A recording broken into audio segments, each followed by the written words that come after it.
Saudara-saudara kaum muslimin rahimakumullah, harta adalah amanat dan akan kita pertanggungjawabkan. Allah melebihkan rezeki sebagian kita dari yang lain agar kita saling tolong menolong, bantu membantu. Nabi janjikan, siapa yang meringankan beban saudaranya muslim di dunia, Allah akan meringankan bebannya di akhirat nanti. Sebuah jaminan dari baginda Nabi.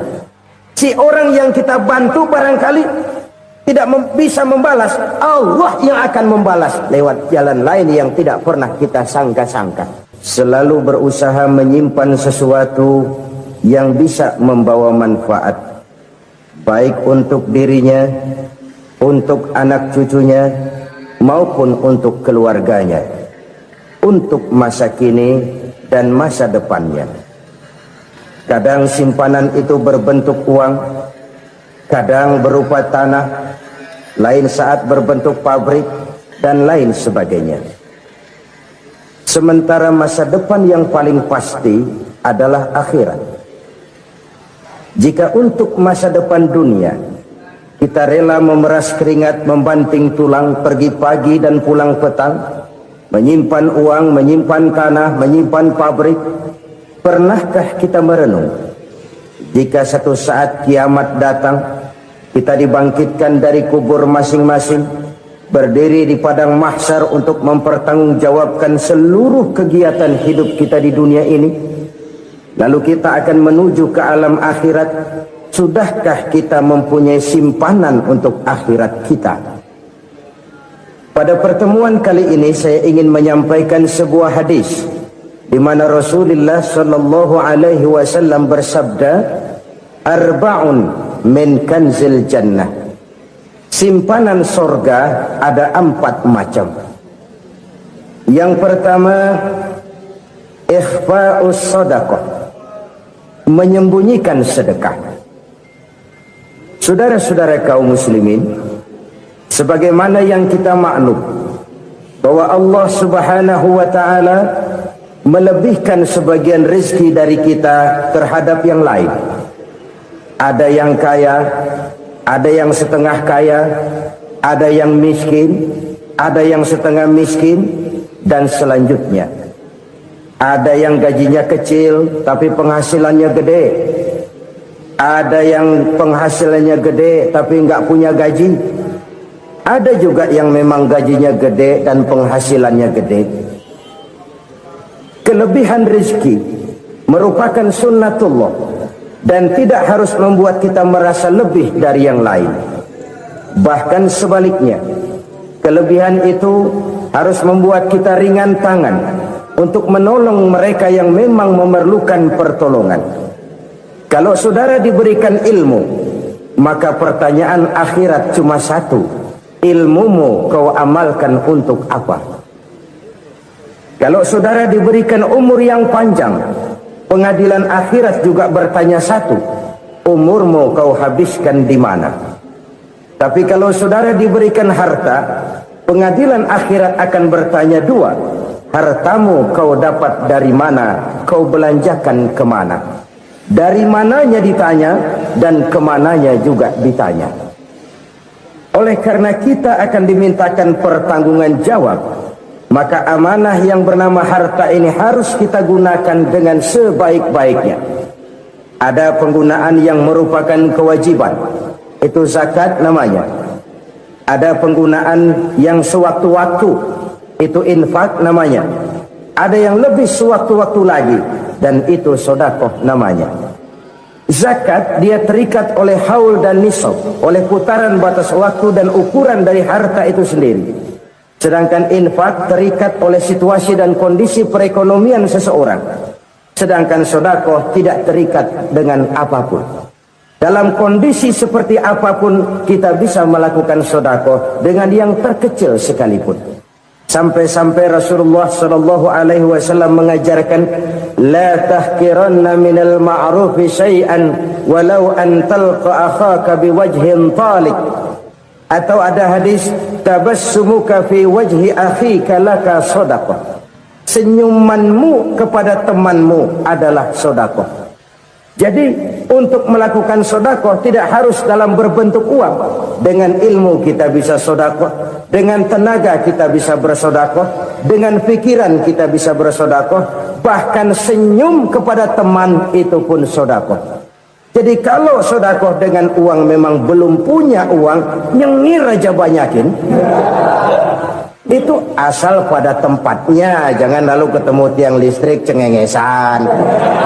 Tentu tidak pada tempatnya dan tidak wajar. Nah, sodakoh yang paling dicintai Allah adalah sodakoh yang disembunyikan.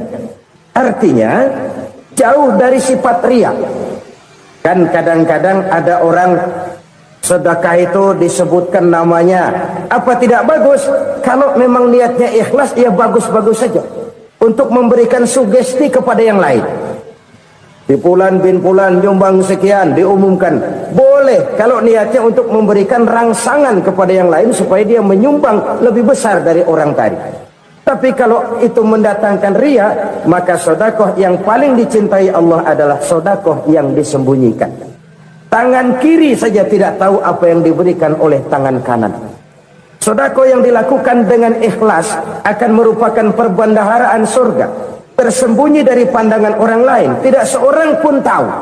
Karena memang sikap yang baik adalah melupakan kebaikan dan mengingat kesalahan. Itu salah satu ciri orang bahagia. Orang yang selalu mengingat kesalahannya dan berusaha melupakan segala kebaikannya. Kalau dia akan berada kebaikan, dia tidak bisa ikut, dia merasa rugi karena dia merasa belum pernah berbuat baik. Tapi kalau akan melakukan kesalahan baru, dia ingat kesalahan yang sudah-sudah, sehingga terhalang baginya untuk melakukan satu kesalahan baru. Demikianlah saudara-saudara, bahwa Allah melebihkan rizki sebagian kita dari yang lain, agar terjadi tolong-menolong dalam kehidupan ini. Jadi kesenjangan yang nature, kesenjangan yang alami, itu sunnatullah. Ada yang kaya, ada yang miskin, ada yang kelas menengah. Nah, kenapa lalu sekarang kita berusaha mengentaskan kemiskinan? Oleh karena adanya kesenjangan struktural. Kalau yang kaya bisa semakin kaya, kenapa yang miskin tidak bisa naik jadi ikut sedikit kaya? Sebab pada dasarnya Islam adalah agama yang sejak turunnya sudah berupaya memerangi kemiskinan. Bahkan dikatakan kemiskinan itu mendekatkan kepada kekufuran. Orang kalau miskin udah dekat banget sama kafir. Gampang menjadi kafir.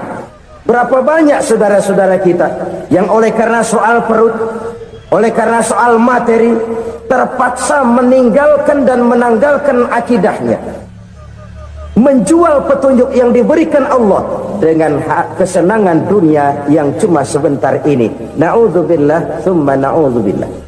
Jadi makin kita sembunyikan satu sedekah, semakin banyak perbendaharaan kita di surga. Sedekah yang paling dicintai Allah adalah sedekah yang disembunyikan. Malahan ada seorang sufi, dia punya kebiasaan kalau pergi sholat Jumat, dia bawa uang, itu uang dia taruh di bawah tikar masjid. Dia niat sedekah kepada siapa saja yang nemuin itu duit. Maksudnya apa? Supaya yang nemuin nggak tahu siapa yang punya duit. Demikian dia saking ingin menyembunyikan sedekahnya. Karena sifat riya itu bisa memakan amal kita sendiri. Riya itu termasuk menyebut-nyebut kebaikan kita. Orang yang suka nepuk dada, sedikit-sedikit ngitungnya kalau nggak gua. Tuh kalau nggak gua tuh yang belah situ, kalau nggak gua, iya kalau nggak lu kenapa emang? Orang yang suka menepuk jasad, tuh biasanya memang begitu saudara-saudara. Kalau perang lagi berkecamuk, orang nggak sempat ngaku jadi pahlawan. Tapi begitu perang selesai, yang kagak kenal bedil ngaku pahlawan, mas. Itu sesuatu yang biasa. Oleh karenanya, orang-orang yang ikhlas dalam bersedekah, disembunyikannya sedekah itu, Allah cinta betul. Malahan ada hadis memberikan jaminan, inna sedaqatal mar'il muslimi tazidu fil umri wa tadfa'u mitatas su'i. Sesungguhnya sedekahnya seorang mukmin tazidu fil umri, bisa menambah umur panjang, wa tadfa'u mitata su'i, dan menyelamatkan manusia dari mati secara su'ul khatimah. Jadi siapa yang kepengen panjang umur, banyaklah sedekah. Yang bosan hidup, pelit terus. Sedekah menambah panjang umur dan menyelamatkan manusia dari mati secara su'ul khatimah. Pak, katanya umur itu nggak bisa ditambah, nggak bisa dikurangin. Kapan? Kalau ajal sudah datang.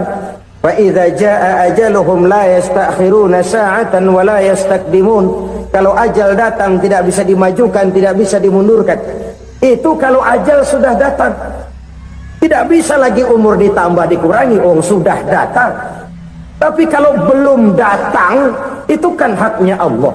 Mau ditambah, mau dikurangi, hak prerogatif Allah. Sebagai pencipta manusia, Allah maha kuasa dan maha mampu. Sedekah ini menambah panjang umur dan menyelamatkan manusia dari mati secara su'ul khatimah. Itu orang mati kan sama ya, kondisinya mati, nggak nafas. Tapi hakikat mati kan lain-lain. Ada yang mati itu husnul khatimah, baik akhirnya. Misalnya lagi ngaji mati, lagi sholat mati, lagi sedekah mati. Ini yang dinamakan dengan husnul khatimah, baik di akhirnya. Sebaliknya ada yang su'ul khatimah, jelek di akhirnya. Ini yang jadi catatan akhir. Lagi nyekek botol, mampus. Lagi banting kartu, modar.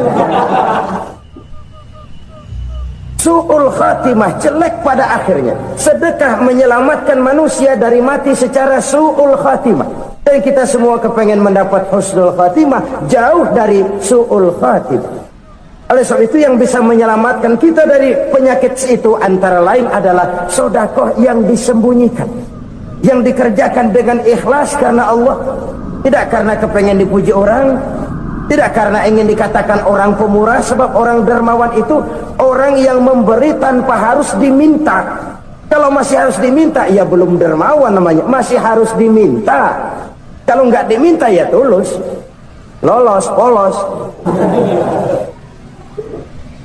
Saudara-saudara kaum muslimin rahimakumullah, harta adalah amanat dan akan kita pertanggungjawabkan.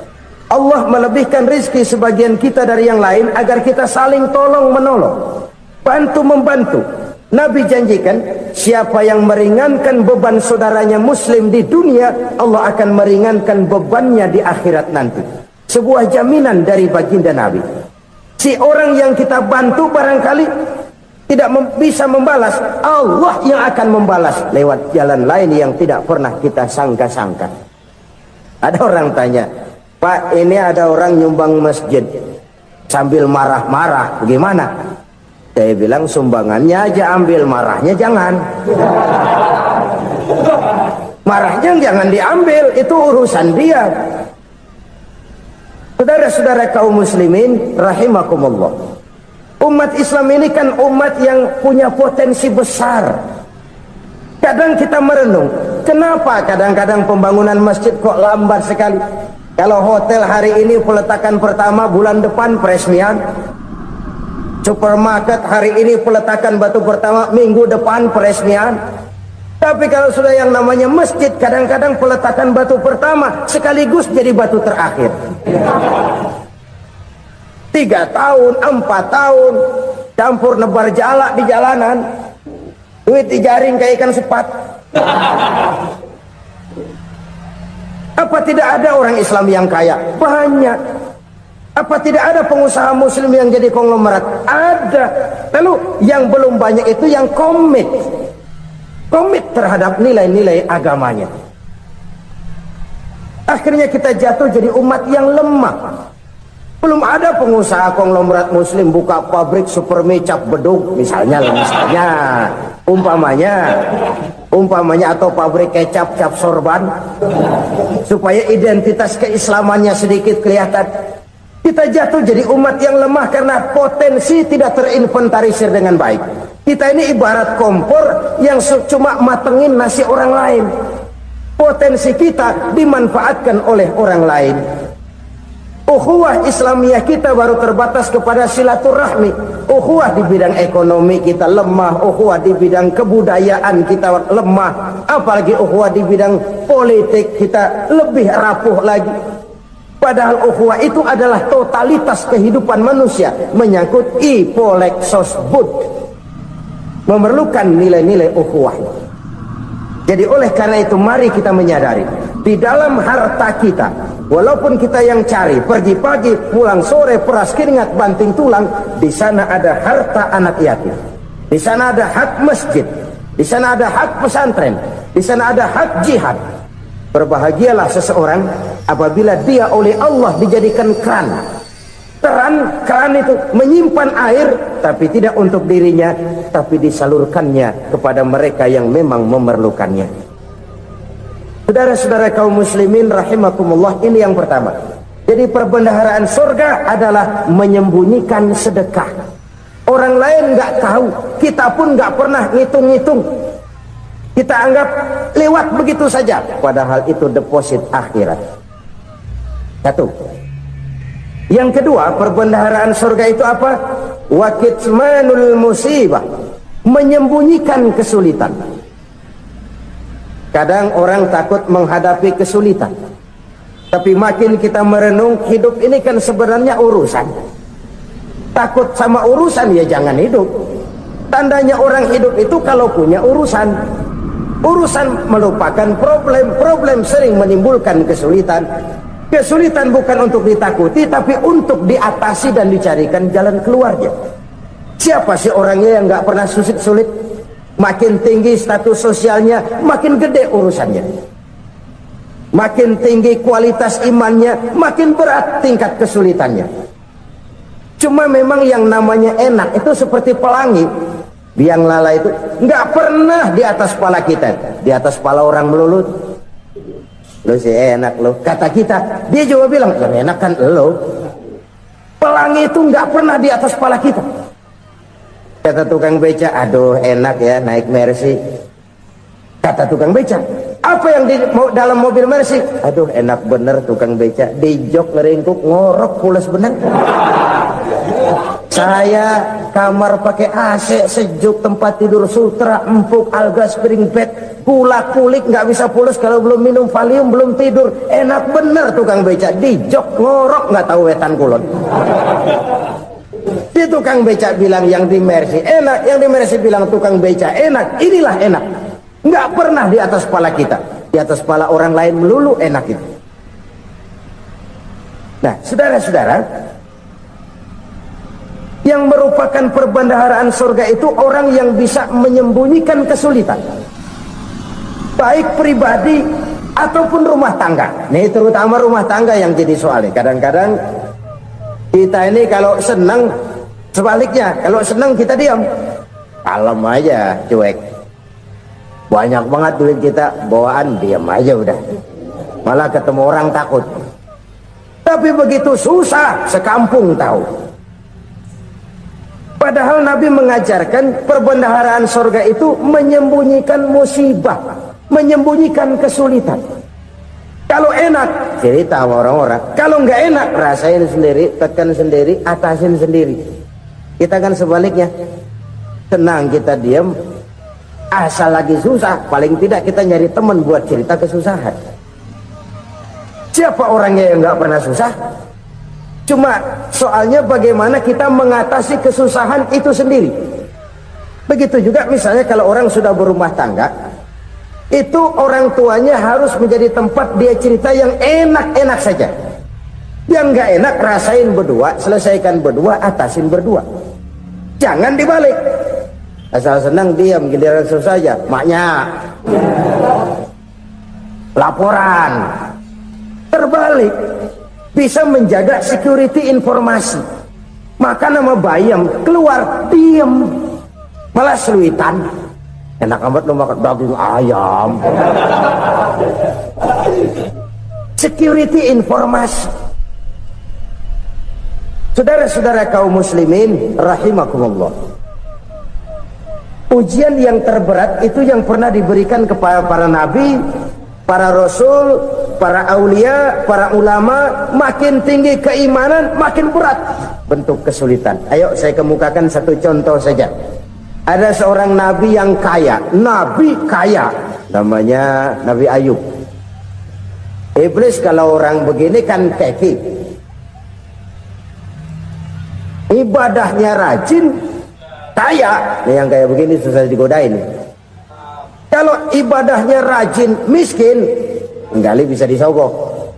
Sini imannya mantap, ibadahnya rajin, kaya, nabi lagi. Oh, tapi namanya iblis nggak kurang akal. Laporan, Tuhan, kenapa iblis? Ya ini bahasa saya, bahasa Qurannya sih nggak gitu. Itu hambamu yang namanya Ayub, dia rajin ibadah cuma karena dikasih kaya aja. Coba kasih miskin dia, berhenti dia sembahyang. Ah, kamu bisa aja. Saya tahu Ayub itu hambaku yang ikhlas. Saya buktiin Tuhan, silahkan. Dibuktiinlah, iblis turun ke alam ini. Yang mula-mula dia lakukan, dia rusak sawah ladang Nabi Ayub. Dia binasakan binatang ternak Nabi Ayub. Sehingga dalam waktu singkat, jatuhlah Nabi Ayub dari orang paling kaya jadi orang paling miskin. Beliau masih ibadah di mihrab dalam masjid. Datang iblis. Saudara Ayub, ya, lagi ngapain? Ibadah. Nyembah Allah, nyembah Allah. Oh, percuma. Kenapa? Tuhan yang ente sembah nih, dia udah bikin miskin ente. Sawah ladang ente hancur lebur, binatang ternak binasa. Sekarang ente jadi orang paling miskin. Ngapain nyembah Tuhan kayak begitu? Tekor. Udah berhenti dah ibadah, berhenti ibadah. Ini iblis sama Tuhan laporannya lain, yang dikerjakan kepada Nabi Ayub juga lain. Benar begitu iblis kata Nabi Ayub? Iya, sawah ladang saya habis, buras. Binatang ternak saya binasa, binasa. Saya miskin, bangpak. Apa jawab Nabi Ayub? Bukan innalillahi, ini hebat. Alhamdulillahillazi a'tani wa akhza minni. Segala puji bagi Allah yang telah memberikan harta kepada saya dan sekarang mengambilnya lagi. Alhamdulillah. Allah yang ngasih, Allah yang ambil. Itu mah urusan Allah. Iblis cuman ibadah jalan terus, sujud lagi Nabi Ayub. Iblis seleher gondok banget. Dasar Nabi nggak mempan dia apa-apain. Miskin malah alhamdulillah. Allah yang ngasih, Allah yang ambil. Jadi kalau kita tidak komit, kita tidak terikat kepada kaya, miskin, senang, susah, apa yang bisa bikin kita susah? Jadikan kekayaan, kemiskinan, jadikan senang, susah sebagai anak buah yang bisa kita atur. Jangan kekayaan ngatur kita, jangan kemiskinan ngatur kita. Kita yang harus mengatur mereka. Senang, susah, kaya, miskin, bahagia, sengsara, jadikan itu anak buah yang bisa kita atur. Kalau sekarang kita kaya, lain saat boleh jadi kita miskin, semiskin-miskinnya. Allah yang ngasih, Allah yang ambil. Tenaga mana yang bisa menghalangi? Ibadah jalan terus. Iblis makin gondok. Dasar Nabi loh. Akhirnya apa? Nabi Ayub dikerjain, diberikan penyakit. Demikian fatal penyakitnya. Bayangin, udah miskin sakit. Masya Allah. Miskin sakit. Sakitnya nggak lama, kira-kira 16 tahun. Istrinya 3, 2 mental minta ceraiin. Ngerawatin laki bengek begini. Senang belum tentu, susah udah pasti nih. Cerai aja, cerai dah. Cerai. Tinggal satu Siti Rahmah yang setia menemani beliau. Sesetia-setianya hati perempuan. Satu saat Siti Rahmah bilang, "Bang, iya, abang kan Nabi bang. Lalu, namanya Nabi kan doanya jarang meleset bang. Maksud kamu minta kenapa sih sama Tuhan biar abang sembuh baik dah bang?" Siti Rahmah, iya. Saya sakit berapa tahun sih dah? 16 tahun bang. Sebelum ini saya sehat berapa tahun? Ya kira-kira 60 tahun bang. Nah coba ente banding-bandingin Rahmah. Saya dikasih sehat 60 tahun. dikasih sakit 16 tahun, sudah nggak sabar mau doa kepada Allah minta sembuh. Saya malu kepada Allah. Diuji dengan yang luar biasa seperti ini, tidak mengganggu stabilitas kehambaannya. Dia tetap menghamba kepada Allah Subhanahu wa ta'ala.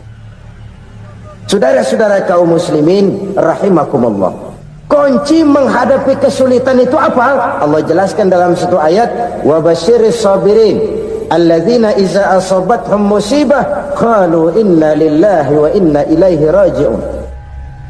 Gembirakan orang-orang yang sabar. Siapa mereka itu? Yang apabila mendapat musibah mereka kembali kepada keyakinan dasar, segalanya dari Allah dan segalanya akan kembali kepada Allah. Ini konsepsi dasar dari sikap muslim dalam menghadapi berbagai kesulitan. Segalanya dari Allah, segalanya akan kembali kepada Allah. Kalau ini sudah kondisi dasarnya, maka kita akan lapang menghadapi kenyataan bagaimanapun pahitnya. Apakah itu namanya miskin, apakah itu namanya sakit, bahkan maut sekalipun, segalanya dari Allah, segalanya akan kembali kepada Allah. Ini sikap hidup, bukan sekedar ucapan. Kita kadang-kadang menjadikannya sebagai ucapan, mulutnya sih nggak berhenti, innalillahi wa inna ilaihi raji'un, tapi nangisnya terus gerung-gerungan. Bukan itu, ini kesadaran moral. Kalau segalanya dari Allah, segalanya kembali kepada Allah, kan sebenarnya cuma nunggu giliran.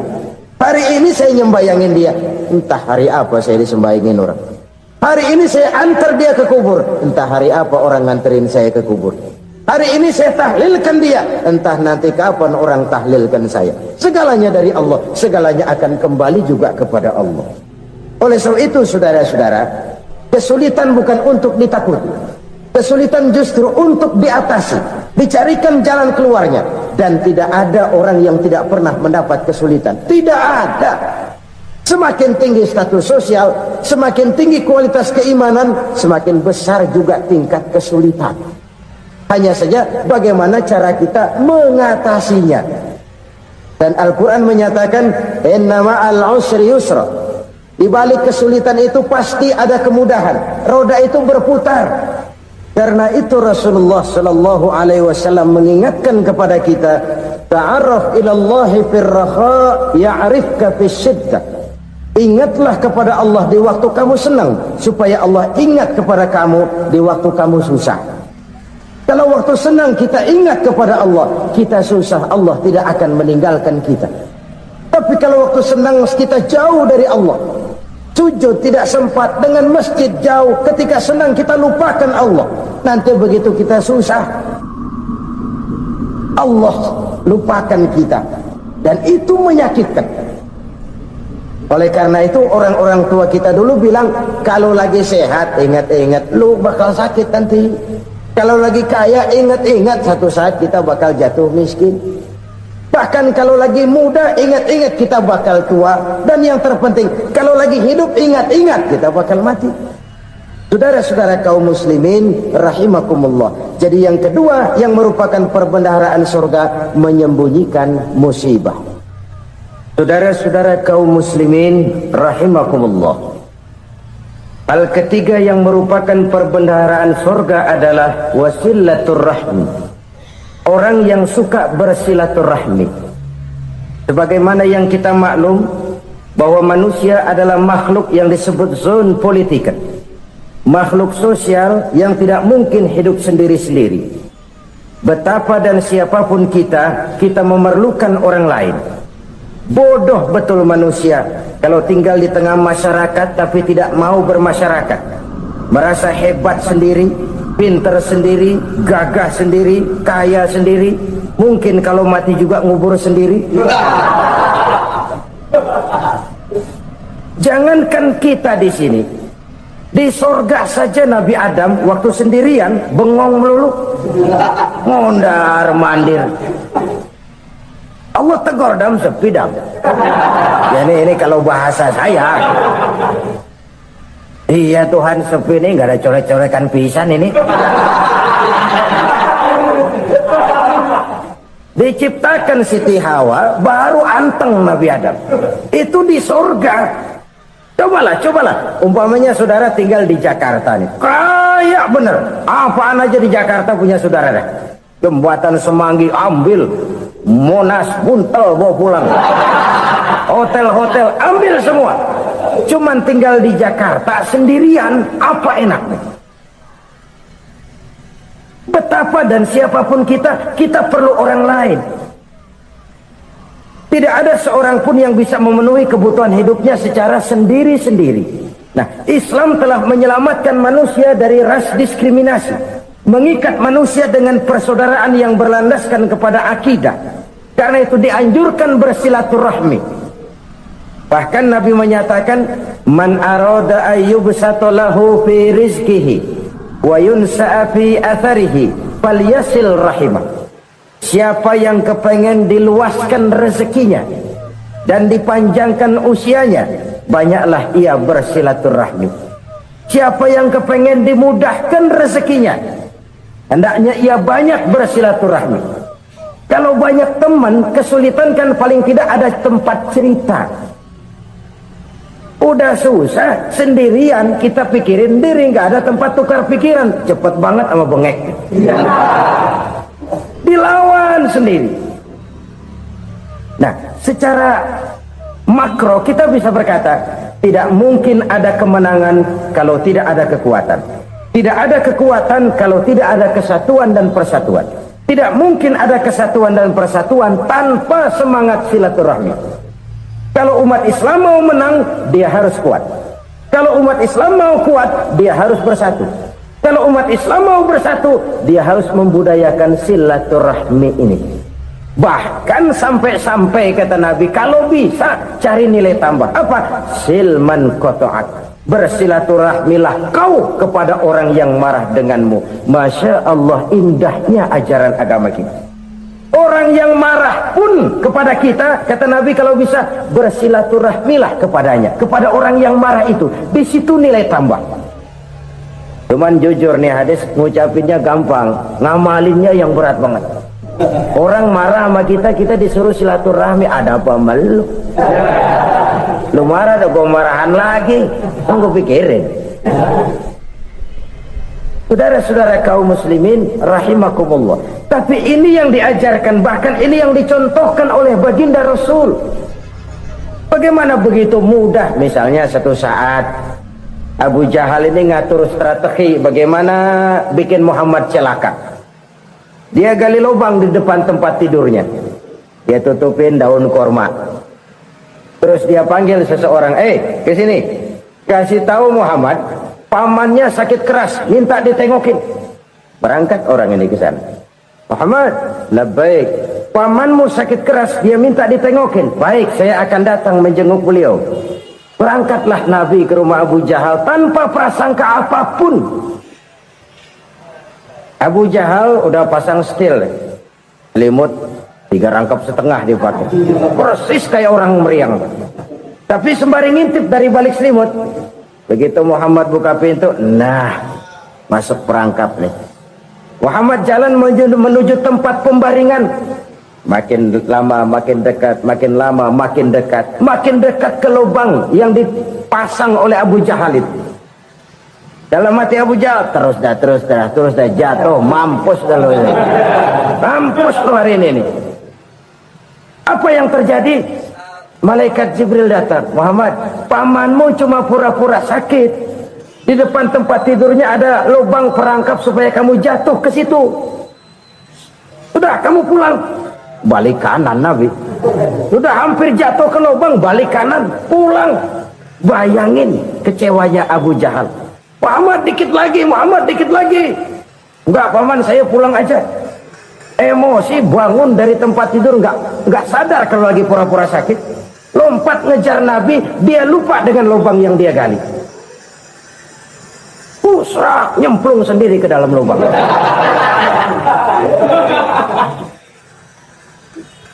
Nabi terus berlalu. Ini terjadi keanehan.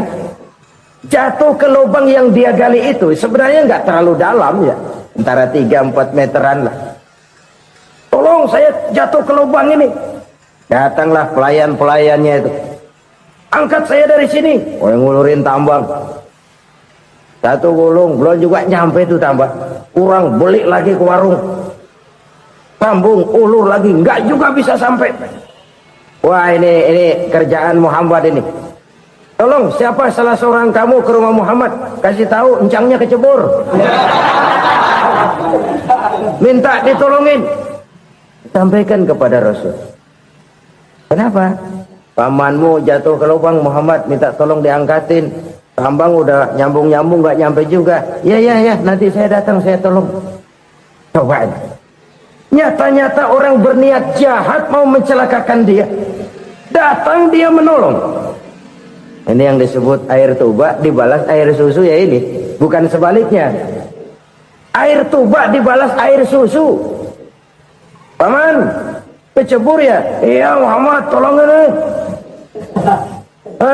Pegang tangan saya. Nabi ulurkan tangannya. Nyampe. Dipegang oleh Abu Jahal. Diangkat ke atas. Sampai atas, apa kata Abu Jahal? Sihirmu memang hebat Muhammad. Udah ditolongin dikata sihir. Yang enak kita kemplang kan itu orang begitu. Urusan apa? Tapi inilah akhlak. Kalau bisa kamu bersilaturahmilah dengan orang yang marah kepadamu sekalipun. Orang marah kita tetap baik. So, kalau kita berbuat baik sama orang yang memang baik, rasanya sih biasa-biasa aja. Orang baik kita baik lagi, ya draw aja, belum ada nilai tambah di situ. Baru ada nilai tambah kalau kita bisa berbuat baik kepada orang yang nyakitin kita. Itu namanya kita setingkat di atas dia. Dia sakitin kita, kita berbuat baik sama dia. Dia pelit sama kita baik sama dia. Dia marahin kita deketin dia. Di situ kita punya nilai tambah. Jadi siapa yang ingin diluaskan rezekinya, kata Nabi, dan dipanjangkan umurnya, hendaklah ia banyak-banyak bersilaturahmi. Sederhana sebenarnya silaturahmi, tapi silaturahmi membangkitkan semangat kesatuan dan persatuan. Kesatuan dan persatuan melahirkan kekuatan. Dalam matematika 1 ditambah 1 pasti 2. Tapi di tengah masyarakat, 1 orang takut ditambah 1 orang takut, hasilnya jadi 2 orang setengah berani. Kenapa setengah berani? Karena udah berdua. Tadi pan takut sendirian. Kalau dia kumpul turu-turu takutlah jadi berani. Kita yang lemah, kita yang tidak berdaya, kita yang miskin, kalau mau kompak bersatu, apa yang nggak bisa kita kerjain? Apalagi tinggal di kota besar, pilihan cuma 2. Bertahan atau minggir. Bertahan atau minggir. Untuk bisa bertahan harus mampu bersaing. Untuk mampu bersaing harus punya keahlian. Keahlian harus ditunjang dengan pendidikan, ditambah oleh kekompakan sebagai umat. Udah miskin mencar mulu, orang injak kita. Orang nggak pandang urusan apa malu. Oleh karena itu, silaturahmi pada hakikatnya merupakan roh dari ukhuwah yang diajarkan oleh agama kita. Bagaimana Islam menyelamatkan masyarakat manusia dari ras diskriminasi, mengikat manusia, dan tidak ada persaudaraan yang lebih indah selain persaudaraan yang diikat dengan nilai-nilai akidah. Sepanjang orang di jalan Allah, itulah saudara kita. Keluar dia dari jalan Allah, selesailah persaudaraan sampai di situ. Karena itu, kalau ingin menyimpan sesuatu di surga, banyaklah bersilaturahmi. Datang ke rumah ini, datang ke rumah itu, dan lain sebagainya. Itu simpanan kita di akhirat nanti. Ini yang ketiga. Saudara-saudara, yang keempat, perbendaharaan surga itu apa? Wa qawlu la hawla wa la quwwata illa billah. Ucapan la hawla wa la quwwata illa billah. Ibadah kan ada yang berat, modalnya besar. Bangun masjid berat, modalnya besar. Bangun rumah sakit berat, modalnya besar. Ada ibadah yang berat, tapi modalnya ringan. Misalnya puasa. Puasa itu berat, mengendalikan nafsu. Kalau sekedar nggak makan nggak minum sih enteng, mengendalikan nafsu. Itu jihad terbesar, tapi kan modalnya ringan, cuma niat saja. Ini ibadah berat, modalnya ringan. Ada ibadah yang ringan, modalnya juga enteng. Seperti termasuk ucapan la haula wa la quwwata illa billah. tanpa sadar. La haula wala quwata illa billah. Nyelengin tuh di surga. Nyelengin, kita nggak terasa. Nyelengin simpenan akhirat. La haula wala quwata illa billah. Nyimpan lagi. Kaget. La haula wala quwata illa billah. Nyimpan lagi. Banyak simpenan. Walaupun sebenarnya yang dimaksud di sini adalah kesadaran batin. Bahwa tidak ada daya dan kekuatan kecuali Allah. Itu intinya. Kita memulai pekerjaan disunahkan baca bismillah, kan begitu? Apa itu? Kesadaran moral bahwa ini saya bisa kerjakan. Saya kerjakan ini dengan menyebut nama Allah. Kenapa? Kalau Allah tidak memberikan daya dan kekuatan, mana mampu saya kerjakan ini. Maka saya kerjakan ini dengan menyebut nama Allah. Bismillah. Kesadaran moral. Manusia hanya wajib berusaha, tapi nggak pernah wajib berhasil.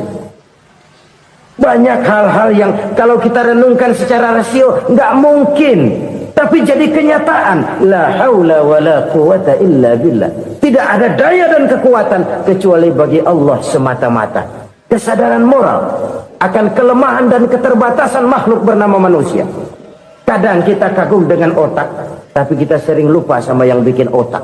Padahal bagaimanapun hebatnya otak, yang bikin otak pasti lebih hebat dari otak. Nggak percaya, silahkan otak-otakan. Inilah kecenderungan. Kita kagum dengan pesawat-pesawat mutakhir, bukan main besi gede banget terbang itu. Alangkah hebatnya. Lalu apa yang bikin otak tidak lebih hebat dari itu semua? Kita puji laut. Apa yang bikin laut tidak lebih hebat dari laut itu? La haula wa la quwata illa billah. Tidak ada daya dan kekuatan kecuali Allah. Apa yang bisa kita lakukan kalau tidak karena daya dan kemampuan yang diberikan oleh Allah kepada kita? Lahirlah sikap tawadu, rendah hati, tidak melonjak menjadi angkuh dan sombong, sadar akan kelemahan dan keterbatasan diri. Sebagai makhluk yang diciptakan oleh Allah Subhanahu wa ta'ala. Jadi satu sisi ini ucapan yang berpahala, la haula, jadi wiridan. Pada sisi lain ini kesadaran moral, sikap mental, kesadaran batin bahwa yang punya daya dan kekuatan itu cuma Allah. Kita nggak pantas untuk sombong, sebab sombong itu pakaiannya Allah. Kita nggak sedang pakai pakaian Allah, kegedean. Dan makin kita renungi, makin terbentur. Apa sih yang bisa kita sombongin? Kita mau sombong apa? Kaya? Pintar? Itu kan semua relatif.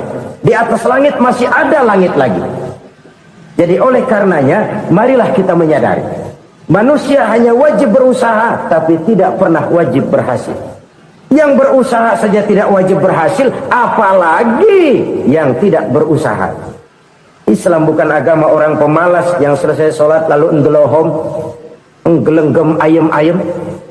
Tapi Islam bukan agama orang sombong yang setelah berusaha lalu tidak memerlukan Allah.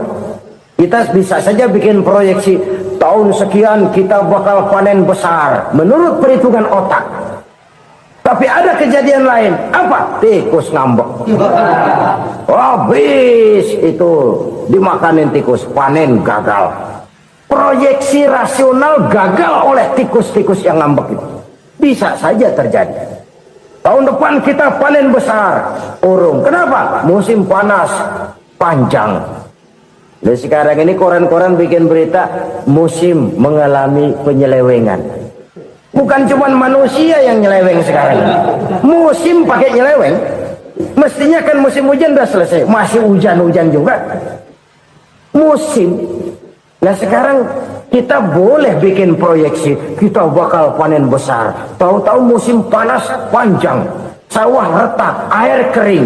Cari teknokrat yang paling botak, suruh pendekin tuh musim panas. La haula wa la quwata illa billah. Inilah kesadaran moral. Saudara, saya teringat satu saat ada seorang konglomerat. Umurnya ya kira-kira 70-an. Satu saat dia ditanya oleh wartawan, "Pak, umur Bapak berapa sih?" "Ya paling 10 tahun. 10 tahun. 10 tahun. Anak bapak berapa orang? Satu saja. Satu. Harta bapak berapa? Ya paling-paling bangsa 7 juta kali. 7 juta? Iya. Pak, kenapa bapak bohongi saya? Bapak punya buku biografi. Koran-koran, majalah-majalah banyak memuat cerita riwayat hidup bapak. Saya tahu umur bapak 70. Kenapa bilang cuma 7 tahun? Saya tahu anak bapak 8. Kenapa cuma bilang 1? Saya tahu harta bapak miliaran, mungkin triliunan. Pabrik di mana-mana, bank di mana-mana. Kenapa bilang uang bapak cuma 7 juta? Nah, kata si konglomerat tadi, kamu benar nak, kamu benar. Umur saya kalau jumlahnya memang 70 nak. Cuman ingat-ingat saya, baru 7 tahun terakhir ini saya sujud. Baru 7 tahun terakhir ini saya berusaha dekat dengan Allah. Saya laksanakan perintahnya, saya jauhi larangannya. 7 tahun inilah rasanya yang ada nilainya di hadapan Allah. Yang 63 tahun matong, kelabu, kelem umur gue. Habis untuk maksiat, untuk munkarat. Maka ketika ditanya tadi, umur saya 7 tahun itu. Oh begitu Pak. Oh iya. Lalu anak Pak, anak bapak kan 8. Kenapa bilang cuma 1? Nah, kalau jumlah hitungannya memang anak saya 8. Tapi dari 8 orang ini rasanya cuma 1 nih yang bakal jadi buah hati, belahan jantung, pelanjut cerita, penerus sejarah, bakal jadi anak soleh yang akan mendoakan saya.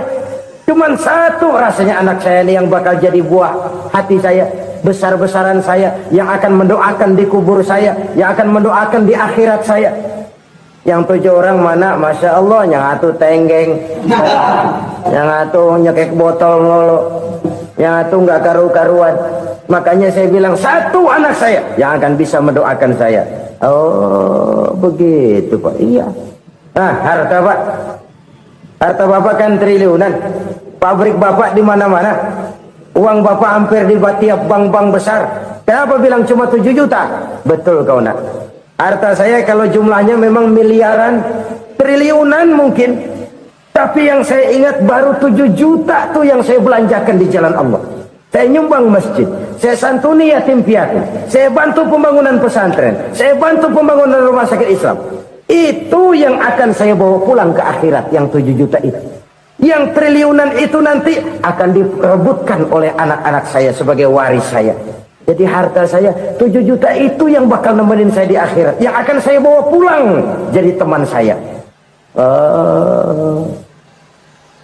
Saudara-saudara kaum muslimin, jangan-jangan orang tua itu adalah kita-kita ini. Jangan-jangan kita-kita ini adalah orang tua itu. Jangan-jangan itu potret dari diri kita masing-masing. Dari sekian umur yang diberikan Allah, berapa tahun yang ada nilainya di hadapan Allah. Dari sekian anak-anak yang merupakan amanah, berapa yang akan mendoakan kita sebagai orang tuanya menjadi anak soleh. Dari sekian banyak harta yang diberikan Allah, berapa yang akan kita bawa pulang menghadapnya nanti, yang kita belanjakan di jalan Allah. Ini sebuah potret kehidupan. Karena itu kita kembali kepada la haula wa la quwata illa billah. Kita wajib berusaha, kita wajib berikhtiar. Selebihnya segala daya dan kekuatan hanya milik Allah saja semata-mata. Satu kesadaran batin dari setiap pribadi muslim. Setelah ia berusaha dan berikhtiar, ia menyerahkannya kepada Allah Subhanahu wa ta'ala. Jadi satu sisi ini merupakan wiridan ucapan yang mengandung pahala, pada sisi lain ini merupakan sikap batin dari seorang muslim di dalam ia menghadapi realitas kehidupan ini. Saudara-saudara kaum muslimin rahimakumullah, kalau ini kita jadikan satu basis kehidupan, maka ini akan menyelamatkan manusia dari kemungkinan tergelincir menjadi orang yang lupa diri dan lupa darat. Sebab itu Imamul Ghazali berpesan, jadidis safinah fa innal bahra amiq, wa khuziz zad fa inna safara ba'id, wa khaffifil hamla fa innal hamla sadid. Perbarui selalu kapalmu karena lautan sangat dalam. Bawa bekal yang banyak karena perjalanan ini sangat jauh. Ringankan beban, karena kebanyakan beban akan menyakitkan. Alangkah indah kalimat ini, alangkah dalam makna yang terkandung di sana. Perbarui selalu kapalmu karena lautan sangat dalam. Apa artinya ini? Jaga mentalmu baik-baik, pelihara imanmu baik-baik, karena hidup penuh cobaan seperti lautan. Kita kalau berlayar di lautan kan kadang-kadang tenang, angin bertiup sepoi-sepoi basah. Jika malam datang, bintang gemintang bertabur menghias cakrawala, rembulan memantulkan sinarnya dengan indah. Dalam keadaan begitu berlayar enak. Tapi lain saat ombak menggunung, halilintar menyambar, angin topan bertiup. Berapa banyak sudah saudara-saudara kita yang tenggelam di lautan dunia tanpa sadar bahwa dia belum sampai kepada pantai yang akan dituju. Berapa banyak sudah saudara-saudara kita yang tenggelam di lautan dunia ini tanpa sempat bangkit lagi. Dia menyangka sudah sampai kepada tujuannya. Hati-hati kapal jangan sampai bocor karena lautan sangat dalam. Iman ini jaga baik-baik karena hidup penuh dengan ujian. Wa khuzizat fa inna safara ba'id. Bawa bekal yang banyak karena perjalanan sangat jauh. Saudara mau ke Bandung, bawa duit. Saudara mau ke Surabaya, banyakkan lagi duitnya. Saudara mau ke Mekah, gepokan, iketan tuh duit nggak lembaran lagi. Makin jauh perjalanan, makin banyak bekal yang harus kita bawa. Kalau saudara dari Jakarta mau ke Surabaya, kagak bawa duit berangkat juga, itu sih bukan berani namanya, nekat. Sampai Surabaya belum tentu, sengsara di jalan udah pasti. Kenapa? Nggak bawa bekal berangkat. Sama juga kita nih, misalnya belum sempat sembahyang, mati. Waduh, berani banget orang. Belum punya bekal, mati.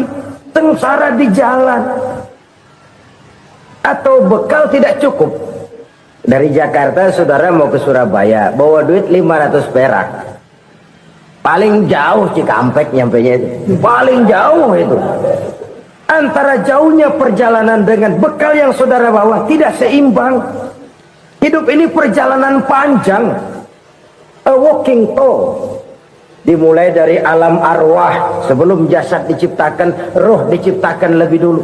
Dari situ pindah ke alam rahim, dari alam rahim pindah ke alam dunia, dari alam dunia pindah ke alam barzah, baru menuju akhirat. Satu perjalanan panjang.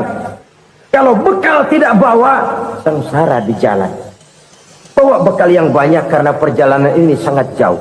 Wa khaffifil hamla, ringankan beban karena beban itu cuma akan menyulitkan. Kalau bekal itu sih keperluan, tapi beban nggak kita perluin, cuma ngeberat-beratin. Apa ini beban? Dosa, kecurangan, kebatilan, kezoliman, ketidakadilan, kesewenang-wenangan. Itu akan jadi beban kita di akhirat. Alangkah celakanya, perjalanan panjang, bekal tidak bawa, beban kelewat banyak, alamat sengsara di jalan. Pahala tidak ada, dosa berlipat ganda. Na'udzubillah, summa na'udzubillah. Kalau kita rangkum nasihat Al-Ghazali dengan kisah si konglomerat tadi, kita akan mengambil kesimpulan. Pertama, bekal terbaik dalam menghadapi gejolak kehidupan ini tidak lain adalah iman. Yang kedua, pahala dan dosa. Dua hal kontroversial. Pahala adalah bekal, dosa adalah beban. Tapi kita sekarang kan tidak begitu terangsang kepada yang abstrak. Orang berlomba mencari yang konkret-konkret saja, yang real. Kalau memang dosa, benjol dong, kira-kira begitu. Kira-kira begitu. Persis orang Yahudi dulu. Orang Yahudi itu kan pernah minta kepada Nabi Musa, Ya Musa, lan nu'mina laka hatta narallaha jahrah. Musa, kami nggak bakal mau beriman kepada Allah kalau belum kami lihat Allah ada nongkrong di depan kami. Kalau memang Tuhan ada, taruh dong di depan kami. Mau yang konkret-konkret saja. Kalau memang dosa, benjol dong. Kalau memang pahala, berasa dong. Orang terangsang kepada yang real, yang konkret-konkret saja. Karena itu untuk mengejar dosa orang mau bayar, tapi untuk mengejar pahala walaupun tidak bayar orang segan. Ini yang dikatakan oleh Nabi, kamu mengharapkan ke surga tapi kamu berat melaksanakan sesuatu yang bisa membawa kamu ke surga. Kamu ingin jauh dari neraka, tapi tiap saat kamu lakukan perbuatan-perbuatan yang justru menjerumuskan kamu ke neraka. Idda'aitum an-najata minan nar wa ramaitum fiha anfusakum. Kamu ingin selamat dari neraka, tapi kamu lemparkan diri kamu ke neraka. Kamu ingin masuk surga, tapi berat sekali kamu melakukan perbuatan-perbuatan yang bisa menyampaikan kamu di surga. Saudara-saudara kaum muslimin rahimakumullah. Jadi hal keempat yang merupakan perbendaharaan surga adalah la haula wa la quwwata illa billah. Satu sisi ini merupakan ucapan yang memperberat timbangan akhirat. Pada sisi lain ini merupakan sikap hidup seorang muslim. Kesadaran batin yang sangat dalam bahwa tidak ada daya dan kekuatan kecuali Allah. Dan itu kita simbolkan pada saat memulai pekerjaan dengan bismillah, dengan menyebut nama Allah. Satu kesadaran moral, saya hanya bisa melakukan ini karena diberikan daya dan kekuatan oleh Allah. Lahirlah sikap tawadu, rendah hati, tidak melonjak menjadi angkuh dan sombong. Saudara-saudara, sampai sini dulu jumpa kita kali ini. Semoga 4 perbendaharaan surga ini dapat kita lakukan, yang kelak akan merupakan bekal kita di kemudian hari nanti. Amin ya rabbal alamin. La ilaha illallah, bahwa tidak ada Tuhan yang perlu disembah selain daripada Allah subhanahu wa ta'ala. Ini hakikatnya merupakan inti daripada ajaran rasul-rasul terdahulu. Kenapa? Seluruh rasul bersumber dari satu sumber yang sama, yaitu dari Allah subhanahu wa ta'ala. Maka prinsip ajaran ketuhanan yang mereka bawa tentu saja sama. Nabi Adam mengajarkan la ilaha illallah, Nabi Nuh mengajarkan la ilaha illallah, cuma tentu sambungannya Nuh Rasulullah. Nabi Ibrahim mengajarkan la ilaha illallah, Ibrahim Rasulullah. Nabi Musa mengajarkan la ilaha illallah, Musa Rasulullah. Bahkan Nabi Isa mengajarkan la ilaha illallah, Isa Rasulullah. Dan Nabi Muhammad mengajarkan la ilaha illallah, Muhammadur Rasulullah. Akhlak manusia kepada Allah dengan menanamkan tauhid. Jadi kalau ingin berakhlak yang benar kepada Allah, jaga tauhid, pegang teguh akidah. Saudara-saudara kaum muslimin rahimakumullah, lawan daripada tauhid adalah kufur. Kufur bisa dua, bisa kufur iman, bisa kufur nikmat. Kufur itu sifatnya, kafir itu orangnya. Ada orang kufur iman, dan ini merusak akhlak kepada Allah subhanahu wa ta'ala. Kufur iman itu kadang-kadang bentuknya syirik, orangnya disebut musyrik. Kufur iman itu kadang-kadang bentuknya nifaq, orangnya disebut munafik. Kufur iman itu kadang-kadang bentuknya riddah, orangnya disebut murtad. Ini merupakan jenis daripada kufur-kufur iman dan tergelincirnya manusia daripada akhlak kepada Allah subhanahu wa ta'ala. Benar, di zaman sekarang kita tidak menyembah berhala. Memang di zaman sekarang kita tidak menyembah patung. Iya, kita tidak berkeyakinan Tuhan lebih dari satu. Tapi kadang-kadang akhlak kita kepada Allah sering lentur dan luntur, sering bergoyang dan tergoncang, sering kena erosi dan polusi. Bahwa kita tidak menyembah Latta, Uzza, Manat dan Hubal seperti masyarakat jahiliyah dahulu, memang. Tapi Latta zaman sekarang, Uzza zaman sekarang, Manat dan Hubal di zaman sekarang, berhala-berhala di abad kita sekarang ini, kadang-kadang bernama harta, kadang-kadang bernama wanita, kadang-kadang bernama tahta, mungkin juga bernama Toyota. Sesuatu yang lebih kita agungkan daripada Allah, menjelmalah dia menjadi berhala-berhala di zaman kita sekarang ini. Manakala kita di kantor sudah lebih takut kepada kepala bagian kita daripada kepada Allah, maka Tuhan kita barangkali adalah kepala bagian kita. Manakala kita sudah lebih takut kepada manusia daripada kepada Allah, bergeserlah akhlak kita kepada Allah, mengagungkan manusia dan menomorduakan Allah. Maka di zaman sekarang akhlak kita kepada Allah sering kena erosi, sering kena polusi. Mungkin karena sulitnya lapangan kerja, tingginya tensi ekonomi, persaingan hidup yang makin tajam, sulitnya mencari lapangan kerja, orang kadang-kadang nekat, sedikit pertimbangan, picik pandangan, mudah melakukan potong kompas, sehingga terjadilah perbuatan-perbuatan yang memelencengkan akhlak kita kepada Allah Subhanahu wa ta'ala. Kadang-kadang terjebak mempercayai selain daripada Allah, kadang-kadang terjebak di dalam mengagungkan yang selain daripada Allah lebih dari yang seharusnya. Terkenalah akhlak kita kepada Allah jaringan-jaringan erosi dan polusi. Kufur sebagai lawanan daripada tauhid merupakan sifat daripada orang yang tidak berakhlak kepada Allah. Bentuknya pertama bisa syirik. Syirik itu artinya meyakini ada Tuhan lain selain daripada Allah. Itu yang namanya syirik. Jadi percaya Tuhan ada, cuman Tuhannya kelebihan. Itu yang disebut syirik, dan itu merupakan cerminan dari akhlak yang rusak kepada Allah Subhanahu wa ta'ala. Berkeyakinan Tuhan lebih dari satu, berkeyakinan bahwa Tuhan itu beranak atau diperanakkan, atau mengagungkan sesuatu sama dengan Allah, atau menjadikan yang selain Allah sebagai tujuan akhir daripada perjalanan kehidupan ini, maka itu sudah terjebak kita dalam musyrik. Dan syirik satu dosa yang tidak berampun.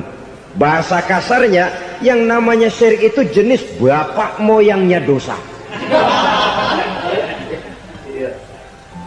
Saudara-saudara, sebab itu saya pesan, kalau memang terpaksa, biasanya yang tinggal di kota-kota besar itu kalau tidak kepengen dosa kan susah. Kalau terpaksa harus bikin dosa, cari yang kecil-kecil saja, yang kira-kira taubatnya gampang. Umpamanya pulang sholat Jumat nukar sendal, umpama yaitu jelas dosa. Tapi dosa yang taubatnya agak mudah. Jangan sampai terjebak ke dalam syirik, menyekutukan Allah. Kalau sudah menyekutukan Allah, Allah dimadu, murka benar Allah kepada kita. Innallaha la yaghfiru ayyushraka bih wa yaghfiru ma duna dzalika liman yasha. Allah tidak akan memberi ampun kepada orang yang menyekutukannya dengan sesuatu, tapi Allah mau mengampunkan dosa yang selain itu bagi orang yang dikehendakinya.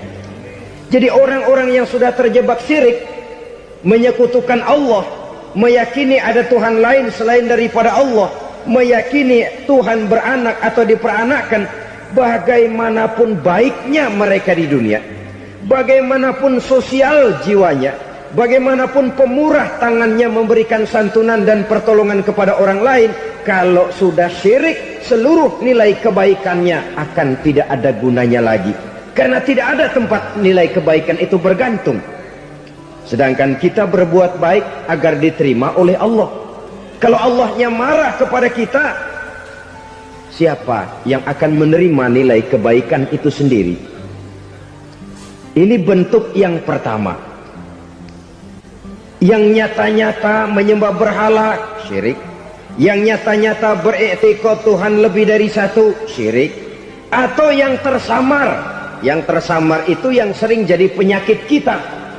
Saya sejak ada perkutut ini di rumah, perkutut Saudara-saudara, yang merusak akhlak kepada Allah, yang merusak tauhid setelah syirik, bisa juga berbentuk nifak. Nifak itu sifatnya, orang yang punya sifat nifak disebut munafik. Asal katanya dari nafakun.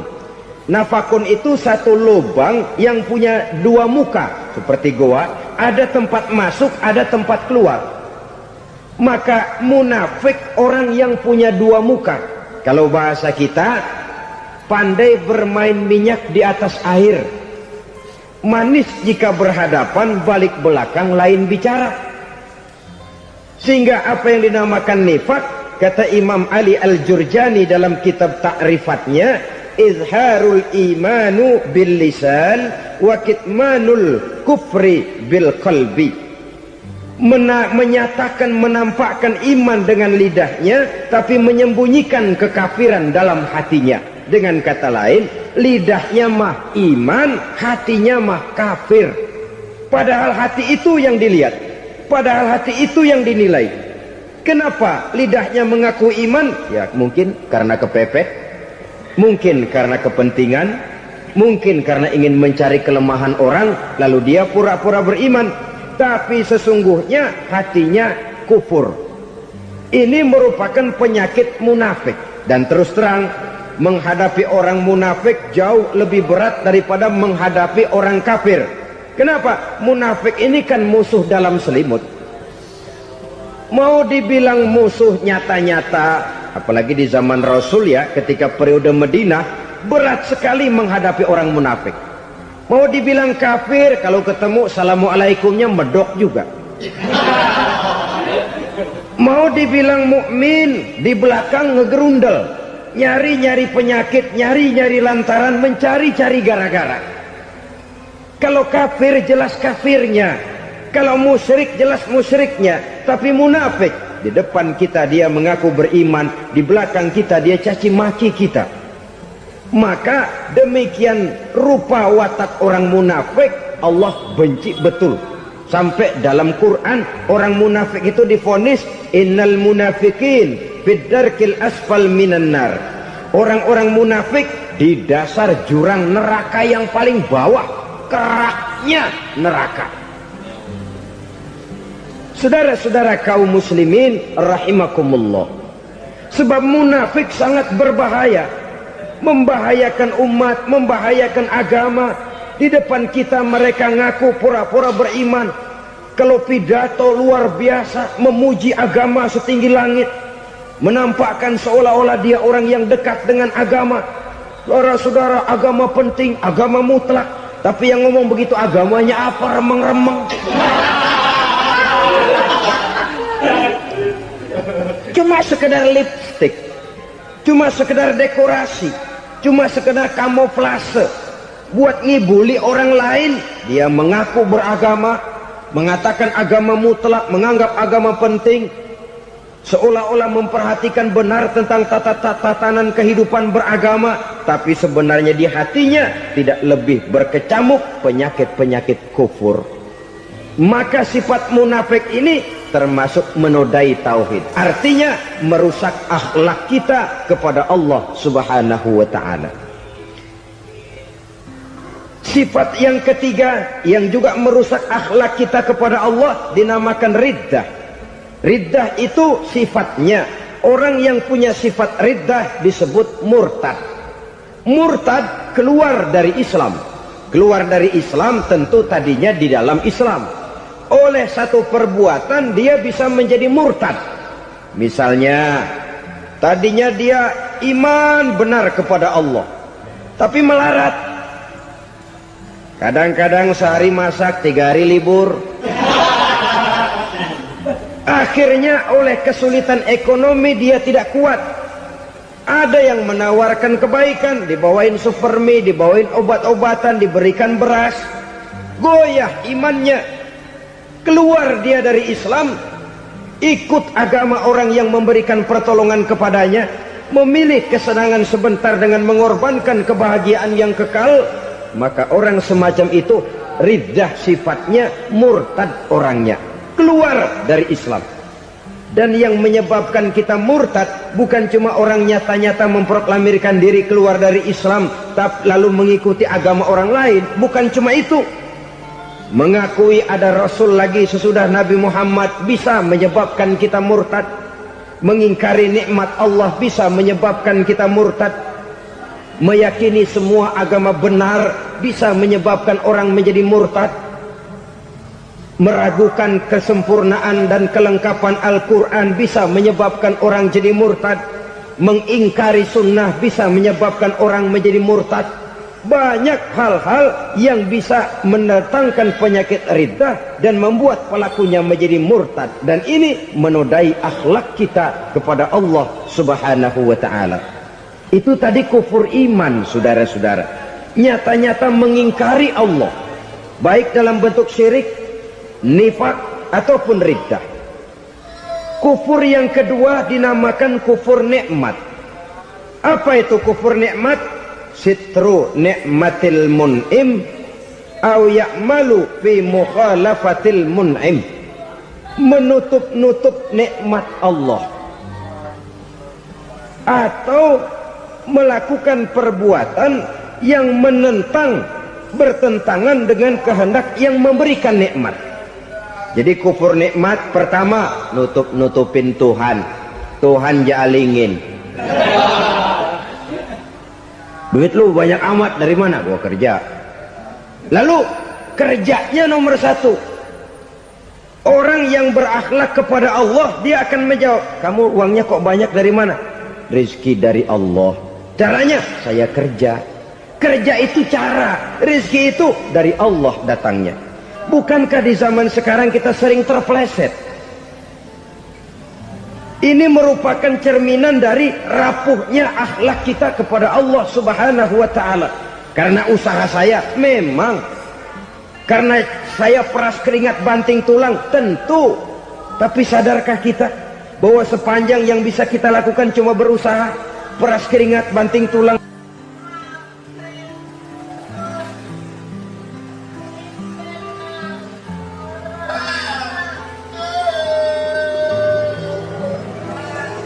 Soal rizki, soal jodoh, soal maut, kitakah yang mengatur?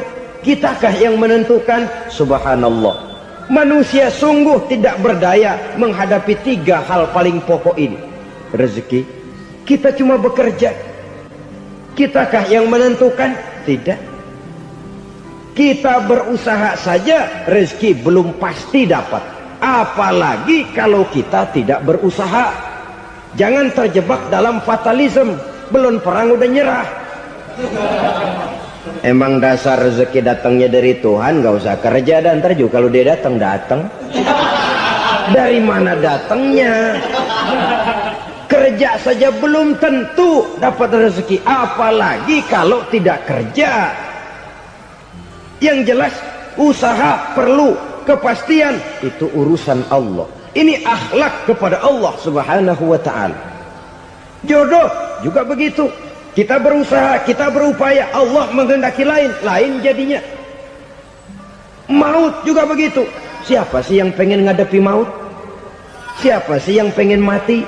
Siapa sih yang pengen ketemu malaikat Israel? Tidak seorang pun kalau ditanya, kecuali mereka yang putus asa ya. Kalau otaknya masih normal, mau mati mesti belakangan dulu dikit. Tapi yang satu itu, saudara, kalau dia sudah datang, tenaga mana yang bisa menolak? Kalau dia sudah berkunjung, kekuatan mana yang bisa menghindar? Kalau dia sudah ingin bertemu, kemana kita bisa melarikan diri? Manusia sepanjang yang dia lakukan hanya berusaha, tapi kepastian, ketentuan dari Allah Subhanahu wa ta'ala. Orang yang kufur nikmat, nutupin Allah. Dia merasa rezekinya adalah mutlak peras keringatnya, seolah-olah Allah nggak punya peranan apa-apa di situ. Oh, ini kan saya bisa rumah begini karena saya kerja keras. Oh, ini mobil saya begini, saya kerja keras. Peras keringat, banting tulang, keras.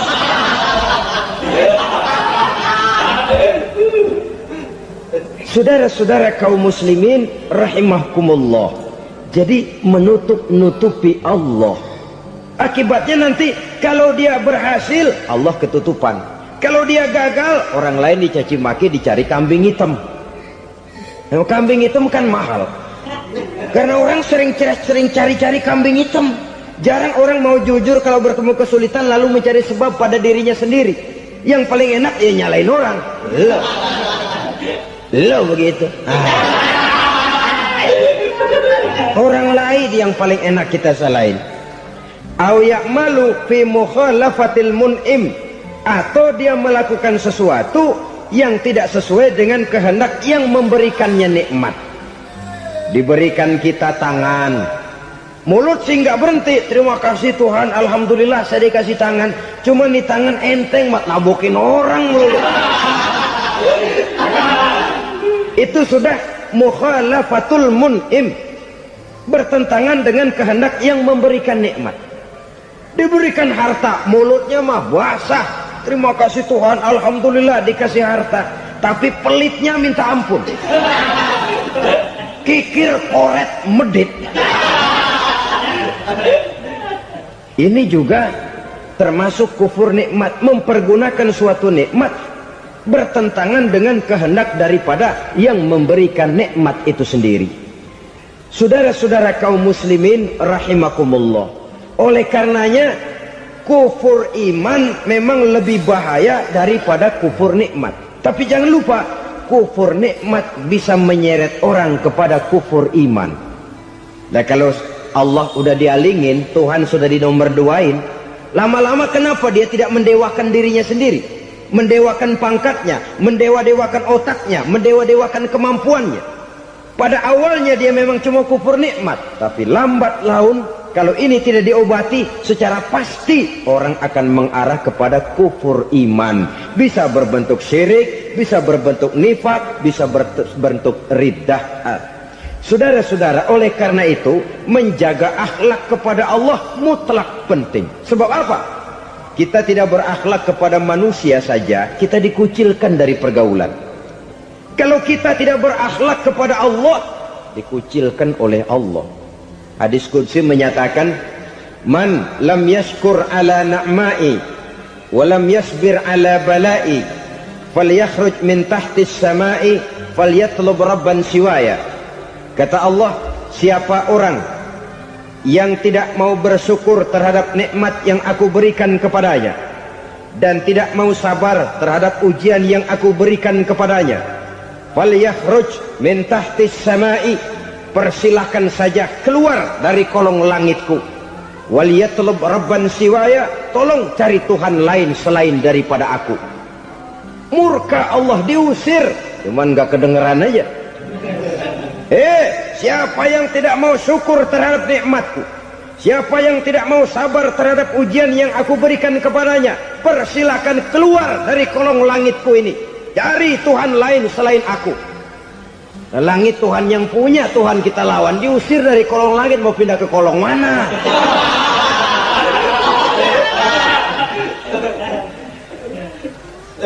Jadi jangan merasa kufur nikmat kan enteng. Iya, kelihatannya begitu, tidak sebahaya kufur iman. Tapi kufur nikmat ini merupakan anak tangga yang kalau kita sudah mulai naik, kita akan naik terus sampai kepada tingkat di mana kita mengalami kufur iman.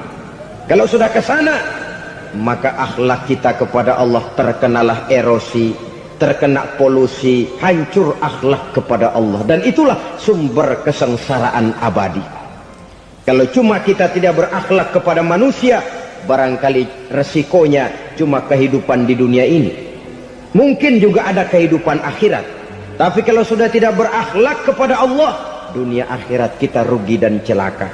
Maka pada kesempatan ini saya mengajak, marilah jaga baik-baik akhlak kita kepada Allah. Satu kali kita bertauhid, sampai mati kita bertauhid. Satu kali la ilaha illallah, jangan tergelincir lagi kita keluar daripada kalimat itu.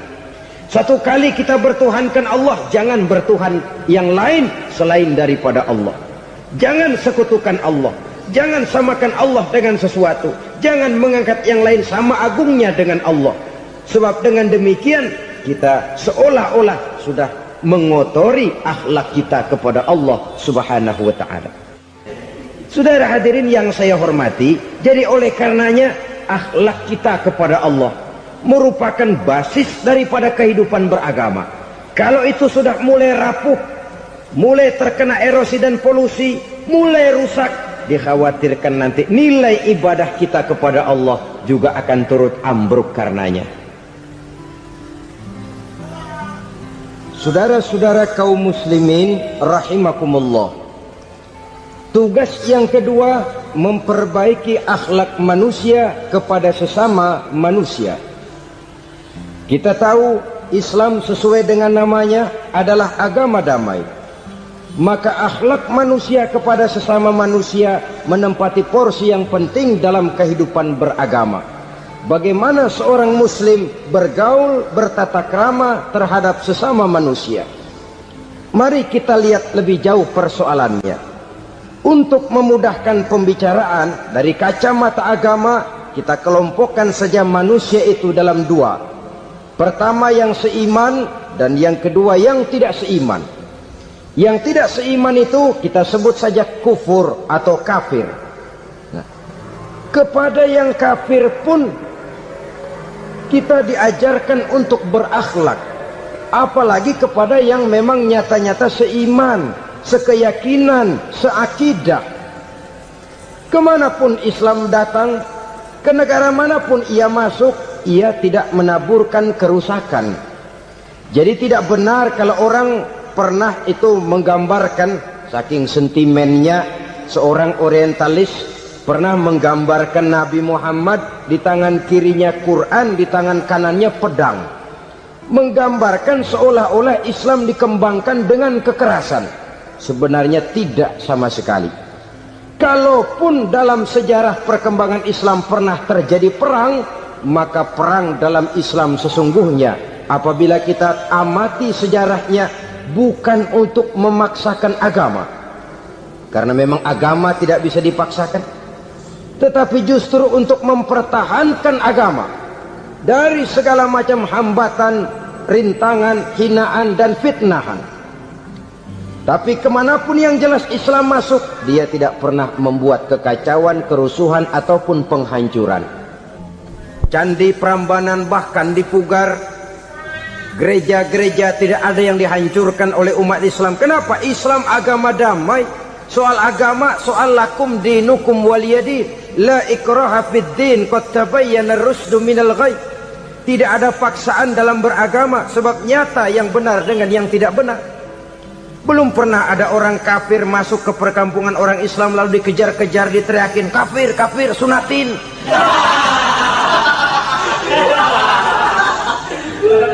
Belum pernah. Kenapa? Islam menghormati orang lain agama. Nah, yang kafir ini macam-macam, saudara. Ada kafir harbi. Nah, ini kafir kerok. Ini kafir yang nyata-nyata memproklamirkan permusuhan kepada umat Islam, nyata-nyata mengganggu ketenangan umat Islam. Kafir yang seperti ini yang boleh diperangi. Misalnya kita mau sembahyang Jumat dijagain, nggak boleh sembahyang Jumat, getok palanya.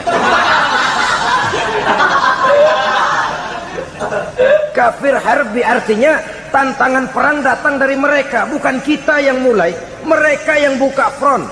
Prinsipnya umat Islam tidak boleh mencari-cari musuh, tapi pun tidak boleh lari kalau ketemu musuh. Musuh jangan dicari, ketemu jangan lari. Karena itu kesan seolah-olah umat Islam ini teroris, umat Islam ini destroyer, umat Islam ini sering menimbulkan keonaran, kerusakan, sungguh satu fitnahan yang sangat keji. Umat Islam adalah umat yang cinta damai. Islam di masa perkembangannya masuki Eropa melalui Selat Gibraltar, Jabal Tariq, memasuki Spanyol. Islam tidak pernah meruntuhkan gereja, Islam tidak pernah membunuh orang-orang Nasrani. Bahkan Islam mewariskan peradaban dan kebudayaan yang begitu tinggi nilainya di bidang ilmu pengetahuan, sampai ketika itu Barat banyak mengkaji ilmu pengetahuan dari dunia Islam. Buku-buku berbahasa Arab diterjemahkan ke bahasa Yunani, dipelajari oleh para cendekiawan di negeri barat sana. Mereka mengambil manfaat yang banyak dari masuknya Islam ke Eropa. Sementara gereja tetap berdiri dengan megahnya. Kuil-kuil tempat peribadatan tidak satupun yang diusik-usik. Kenapa? Islam agama yang cinta damai. Asal dia tidak diganggu, asal kehormatannya tidak dihinakan. Jadi kafir harbi, kafir yang nyata-nyata nantang perang, ngajak berkelahi, itu kafir yang nyari penyakit. Kafir harbi ini boleh diperangi dengan catatan mereka yang memang mulai. Yang kedua, kafir zimmi. Kafir zimmi, kafir yang hidup di tengah mayoritas muslim, tapi mereka mau hidup dengan aman, damai, tenang. Mereka wajib dilindungi. Bahkan Nabi pernah memberikan satu jaminan, man aza zimmiyan faqad azani. Siapa yang mengganggu orang kafir zimmi sama saja dengan mengganggu saya. Kehormatannya dijaga, harta bendanya dilindungi, anak istrinya pun dilindungi. Dan ini jadi kenyataan. Saudara bisa lihat di negara-negara yang mayoritas penduduknya beragama Islam, orang-orang kafir di luar Islam hidup dengan tenang, aman, damai. Di Saudi Arabia, di luar tanah haram, di luar Mekah dan Madinah, banyak orang-orang kafir mencari nafkah. Mereka tenang, aman, dilindungi undang-undang. Begitu di Mesir, begitu di negara Indonesia yang berdasarkan Pancasila ini. Kehidupan beragama menimbulkan gairah, rukun, tenang, aman, damai, sepanjang tidak saling ganggu, tidak saling usik, menghargai orang yang sudah beragama, tidak menjadikan penganut suatu agama sebagai sasaran dari dakwah agama lainnya. Saudara-saudara kaum muslimin rahimakumullah. Jadi memang oleh Al-Quran kita dianjurkan asyidda 'alal kuffar ruhama bainahum. Tegas kepada orang kafir, kasih sayang kepada sesama muslim. Tapi tegas bukanlah berarti marah-marahan, bukan berarti musuh-musuhan, bukan ngajaki perang. Tegas dalam arti punya garis tentang kehidupan beragama, lakum dinukum waliyadin. Soal kehidupan sosial, mari kerjasama. Bangun jalan, ayo rame-rame. Siskamling, mari bebarengan. Bikin puskesmas, mari sama-sama. Tapi kalau sudah soal agama, itu tidak perlu ada toleransi agama. Yang perlu toleransi antar umat beragama. Kalau umatnya mau kerjasama silakan, tapi tidak menyangkut soal ibadah. Jangan kerjasama di bidang ibadah. Itu kerjasama yang salah pasang, saudara-saudara. Sehingga dengan demikian toleransi adalah menyangkut kehidupan antar umat beragama. Sedangkan agama sendiri punya coupling yang nyata. Sehingga dengan demikian tegas kepada orang kafir dalam arti kita punya satu kepribadian. Tidak ngambang. Enggak, lalu kalau ditanya orang, sebenarnya agama lu apa sih? Gua mah gimana musimnya aja. Agama pakai musim kayak rambutan. Akhirnya ya begitu, musim-musiman. Ke masjid kelihatan, ke gereja hayo, ke candi nongol, ke apa? Bingung malaikat bagaimana nyatetnya nih bocah ini. Di mana aja ada. Kita punya satu kepribadian. Saya muslim dan garis saya ini, lakum dinukum waliyadin. Bagi Tuhan persilakan agama Tuhan, bagi kami agama kami. Kami hormati Tuhan, Tuhan hormat kepada kami. Tapi soal agama, couplingnya jelas. Kerjasama, mari urusan muamalah, bidang sosial. Yuk kita siskamling sama-sama dengan orang lain agama. Mari jaga kerukunan, kesatuan, persatuan, kekompakan. Perbaiki jalan yang rusak, mari sama-sama. Mendandani jembatan yang runtuh, mari sama-sama. Tapi sembahyang, couplingnya lain-lain. Sebab Nabi juga dulu pernah ditawarkan begitu loh sama kafir jahiliyah dulu, Quraisy itu. Sudah Muhammad, sekarang begini saja, kita join aja daripada marah-marahan.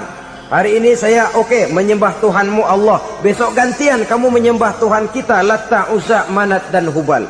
turun, qul ya ayyuhal kafirun la a'budu ma ta'budun. Soal ibadah kaplingnya jelas, tidak boleh dicampur adukkan. Sebab kalau tidak, kita akan mulai kehilangan identitas diri, dan disitulah krisis kehidupan keyakinan beragama dimulai dari krisis identitas. Hujan gede kan mulainya gerimis dulu. Di mana-mana ya gerimis dulu. Gerimis makin lama makin gede. Kita akan mulai dengan kehilangan identitas diri. Dari sana nanti kita malu mengakui keislaman kita. Kalau orang Islam malu mengakui keislamannya, ini kan ironi, menyedihkan. Ngakui Islamnya saja malu, menonjolkan keislamannya malu. Tidak ada rasa bangga beragama. Padahal ini modal dasar. Hanyalah dengan rasa bangga beragama kita lalu konsekuen. Bangga yang tidak konsekuen, wah pokoknya kan gua kan Islam, agama yang paling benar. Tapi hidupnya sendiri jauh dari tuntunan Islam. Itu bangga yang tidak beralasan, bangga yang tidak perlu dibanggakan sebenarnya. Kebanggaan yang membuat kita konsekuen dan dekat dengan kehidupan beragama. Jadi dengan demikian saudara-saudara, kepada non-muslim kita juga harus berakhlak. Bukankah ini sudah dicontohkan oleh Rasul? Bagaimana beliau disambiti orang di Taif, yang menyambiti malah didoakan. Bagaimana Suraqah mau membunuh beliau, malah Suraqah didoakan. Bagaimana Abu Jahal dan Abu Lahab saking mangkalnya. Ini Abu Jahal pernah gali lubang di kamarnya sendiri, di depan tempat tidurnya. Setelah dia gali lubang, ditutupin pakai keraras korma. Lalu dia tarik selimut, belagak meriang. Dia pesan pesuruhnya, bilangin Muhammad encangnya meriang. Pamannya sakit, minta ditengokin. Nabi dengan segala husnuzonnya berangkat nengokin. Abu Jahal dari balik selimut ngintip. Itu dia Muhammad, itu dia tuh. Dia tuh masuk Dani, masuk. Mulai di jalan, senang Abu Jahal. Terus. Begitu ke pelosok, masuk ke lubang, gue pendem terus lalu. Memang niatnya mau mencelakakan Nabi.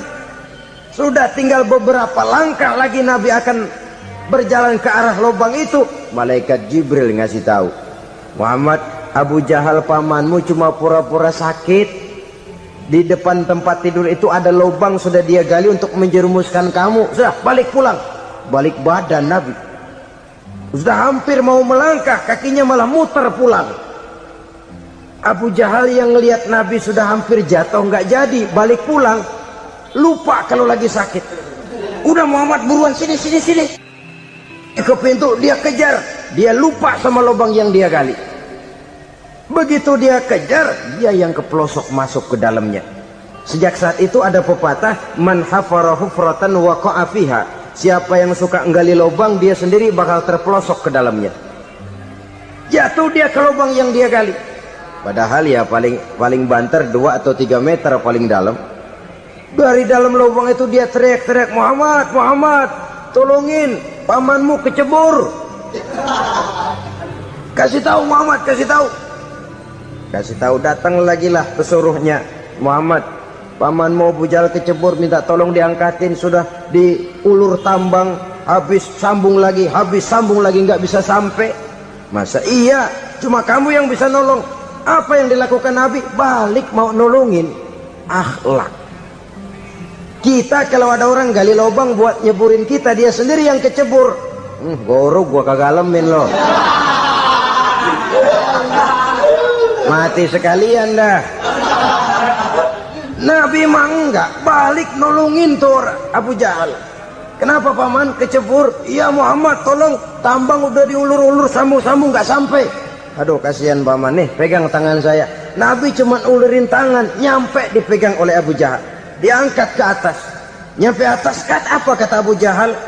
Tambang bergulung-gulung nggak nyampe, kamu cuma pakai tangan doang kok bisa Muhammad, hebat banget sihirmu. Mukjizat dia bilang sihir, udah ditolongin nyela lagi, kan yang enak kita injak palanya. Orang dulu bilang wah katanya nolongin anjing kejepit, udah selesai ditolongin malah yang nolong digigit. Saudara hadirin yang saya hormati, kepada orang-orang kafir kita harus berakhlak, menghormati mereka, tidak memaksakan satu keyakinan dalam batas-batas yang ditolerir oleh agama, yaitu pada masalah-masalah sosial dan muamalah. Itu kepada non-muslim.